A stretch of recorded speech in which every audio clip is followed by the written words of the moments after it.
here's Brody Brazil. I can already tell you that this is going to be a difficult video, not just to make, but more importantly, to try and really get right, to really try and nail it.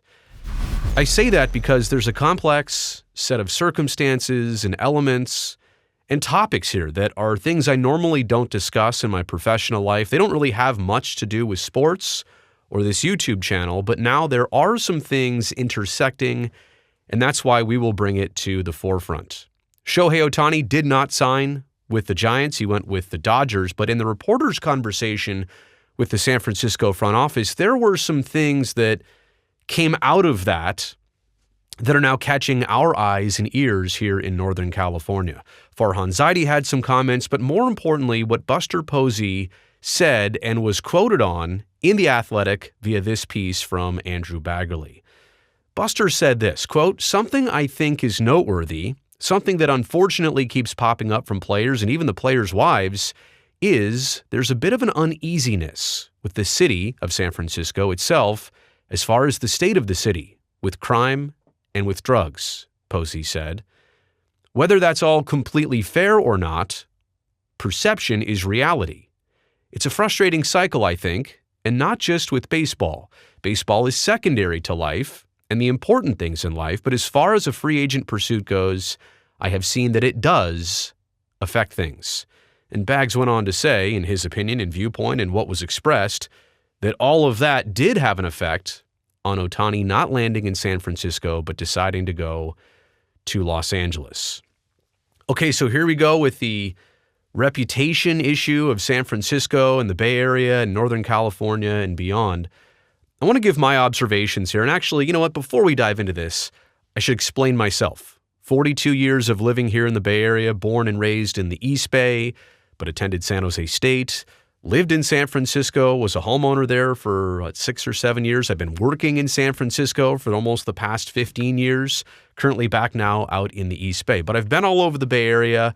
I'd say I have as much of a grasp as anybody of just how things are going, how things have played out, why things are maybe like they are. I at least have a qualified opinion to have this conversation. But these are my observations of the Bay Area and where we are right now. Northern California, still a great place to be and live and work and, yes, even visit.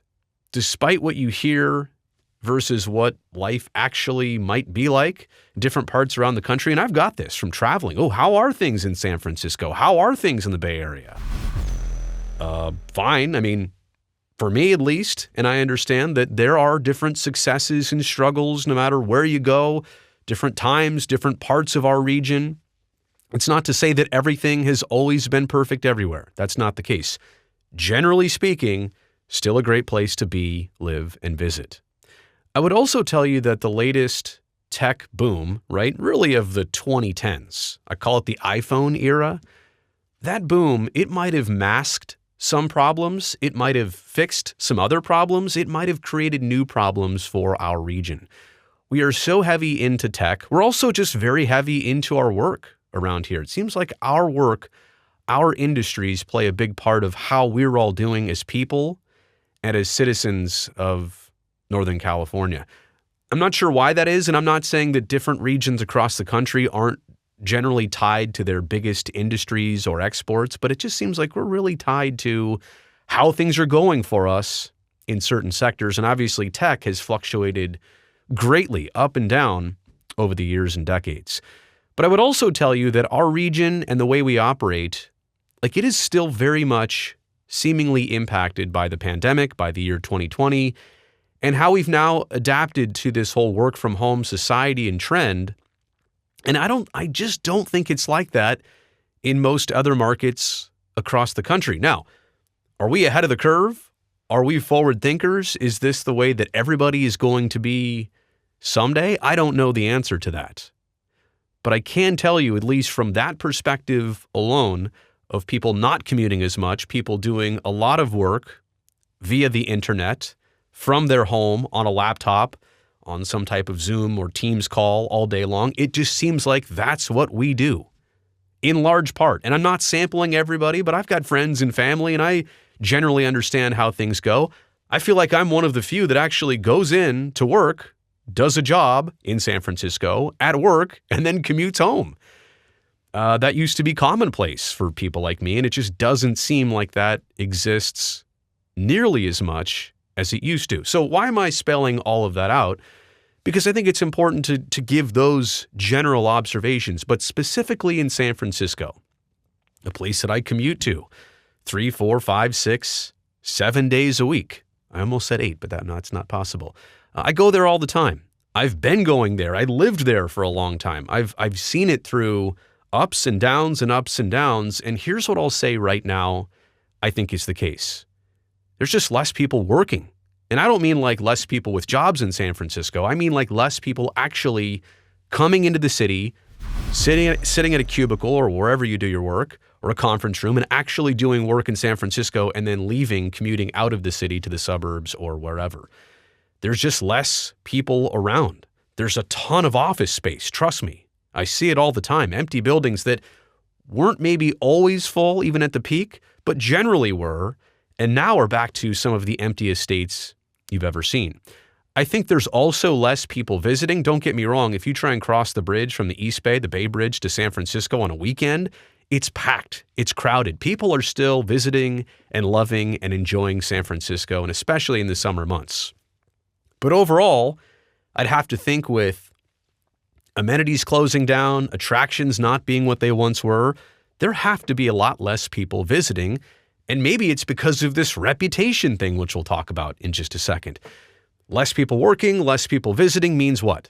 More empty spaces, also less eyeballs, just less people around to kind of actually gauge what's happening, how things are going on. It all makes sense, right? There's less business to be done lately in San Francisco. And I don't actually mean like transactions of actual proper business. I mean less people doing less things in San Francisco. And because of it, there seems like a correlation of that to just more problems to be had. And let me say one thing about San Francisco. We're not getting all political here in this video, but San Francisco is an interesting place in that there are those parking meter vehicles, like they'll come by and tag your wheel and, give you a parking ticket if you park in a spot too long or the meter hasn't been paid. So there's plenty of opportunity to write parking tickets all day and all night long. And trust me, after working in San Francisco 15 years, fortunately, I've avoided that the entire time. But there's plenty of that. I'm a person who also once, and normally my car has been in a safer spot in a garage, but once 10 years ago, parked on the street in front of our office, car got broken into. But broken glass is everywhere all the time in San Francisco.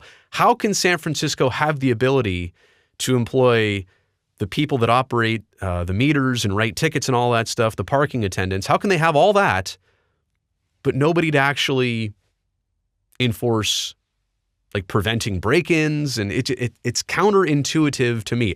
And I realize there's a lot of different problems. I chose one of the most surface level things to understand. We're not talking about serious crime or drugs. I'll leave that for a different video. But if we're just keeping it to something simple right there, it's something I don't understand, right? And I'm not ever saying that San Francisco was perfect or that I agree with all of it, but I love it. And it's still a great place. And I'm also here to say that in our very polarized world, I've been gauging some reaction and sentiments from people on social media. It's got to be one way or the other. San Francisco has to be perfect like it's always been, or terrible just like the media is portraying it. Actually, in my opinion, multiple things can be true here.